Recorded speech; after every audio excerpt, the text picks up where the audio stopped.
This is Mathematical Logic, course 5154. This is Anthony Wise. This is my problem presentation. So this goes right in line with my final report that I'm writing for the class, which is over decision matrices and the method for deciding large complex decisions. And so this presentation is over a recursive approach for large complex decision matrices. So basically the way this works is the question or the decision that you're trying to make is what car to buy. And we're looking for a maximum value for this score down here. You can weight it as a minimum value. You can weight it as whatever you want. It basically depends on what you're looking to get out of the decision that you're making here. You can also rate this as a maximum value, and then say that your parameter is a maximum value for your score down here, and then just weight these accordingly. So these are the options for the car, cost, location, age, color, type, interior fabric, electronics, trim level, miles per gallon, and engine. And you give them a weight per how much you want them to matter within the overall decision here. And then so basically then these next columns are your car 1, car 2, 3, 4, 5, and 6. And then these decisions, right, or these options over here, you're giving them basically a scale of what you want for that, or how good those things are for that car, right?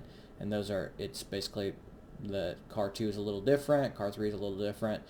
So you're looking at maybe all the same type of car, but maybe there's like a subtle difference between the cost of this one and the cost of this one, but a very large difference for the cost of this one. And maybe that's to do with the age, or maybe it's to do with the engine, whatever. It's a very complex decision that you're trying to make here. So you've looked at 6 cars, you've weighted them, and then these, for that particular option, and then this is the overall decision weight. So those get multiplied together and you get this score right here. So then that score, you sum down the column and you get the overall score for each car. And since we're looking for a maximum value here, then it looks like car 4 right here gets the highest score, right, of 612. So that's basically how a decision matrix works, okay? So that's all fine and well, but what happens when the decision is much more complex, such as like an economic decision for producing job growth, or priority ranking for 25,000 products? I mean, you can imagine if you continue this on for 25,000 columns, it's actually 50,000 columns with the score, and then each one of those has its own schedule and all that mess. So there's probably 1,000 or more columns down here. You can imagine how big that matrix is going to be and how difficult and time consuming it is to solve, maybe for these values, or maybe you want scheduling information, or maybe like this says you want priority ranking for each product so that you know what you're pushing on, right? So how do you do that with this type of method? So I actually am taking kind of a play out of the recursive book for this, right? So we'll go to the next slide. So this sheet right here that I made is literally that's 20 cars, and that's 50 options. So any car nowadays with Bluetooth and satellite and Wi-Fi and different trim packages and wheels and tires and all-wheel drive or rear-wheel drive or front-wheel drive or engines, the list of options go on and on. So this is really not unreasonable to see 50 options.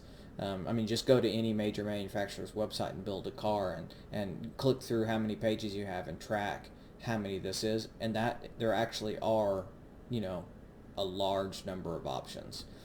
And when you're looking at buying a car, if you're trying to minimize your cost, you're going to look at least 20 cars. So you got to think about, you're doing this right here with all of these values inside of your head, just winging it, basically, based on feel, right? And so, and this is only 20 by 50. I mean, you can even read the numbers in there. It's so many. So how do you do this with a little bit with faster, basically, is what we're trying to get to, is how do you do this part faster.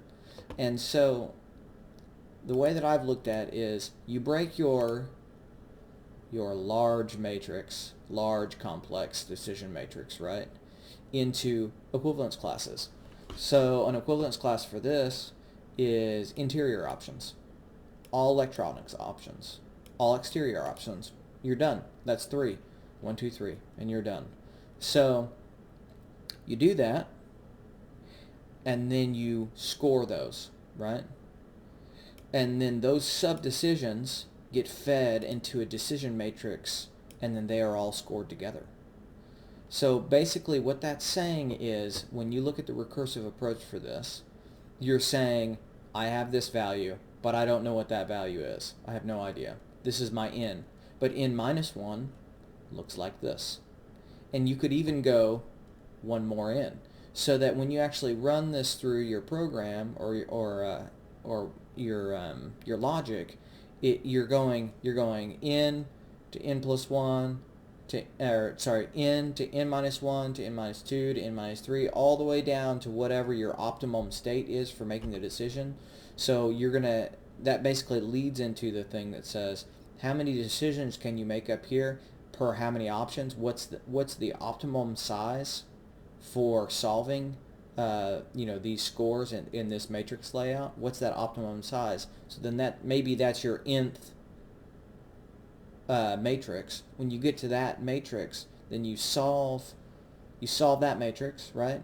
And then that rolls into the next one, which is, so you take all those sub-decisions you just made, you roll it into the n plus 1 from that state, right? Up 1. You solve that matrix, you roll it up to the next one and solve the overall matrix for your decisions. Man, I mean, that's textbook recursive approach, right?